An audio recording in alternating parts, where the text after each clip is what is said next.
تنها در 2 هفته اولی به اجرا در آمدن قانون عفو و آزادی هزارها زندانی از محبس در تاجیکستان 60 نفری آنها دوباره دست به جنایت زده به زندان برگشتند. بنا به اطلاع مقامات کارهای داخلی این افراد اساساً به دزدی و 1 نفر هم به تجاوز به ناموس متهم شده است. حتی حالتایی بودن که بعد هم 1 روز هم برآمدن جنایت کردن. این ناحیه وحش حالتی تجاوز حتی به قید گرفتن 1 روز پس بعد هم از محبس برآمدن بعد عفو. تا جای میدونم الان این شمارت از 50 60 هم حادثه‌ای که بعد از همین سال گذشتن الان تا این روز زیاد شده است. من این شماره تا 1 هفته تا 2 هفته بعد هم نیست میدونستم.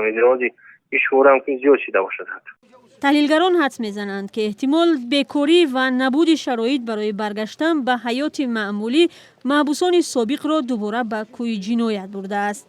سخنگوی وزارت امور داخلی تاجیکستان سبب‌های دوباره به جنایت دست زدن زندانیان عفو شده را به آماده نبودن آنها به زندگی معمولی ربط داد.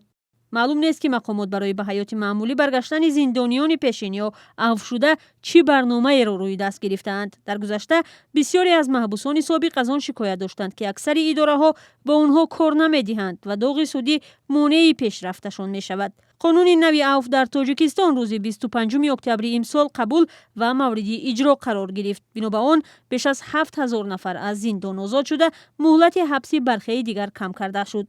در مجموع قانون نسبت به 20000 نفر تطبیق می گردد. هفته گذشته مقامات زندانهای تاجیکستان در گزارش بر رئیس جمهور گفتند تا این دم بیش از 6000 نفر از زندانها رها کرده شدند.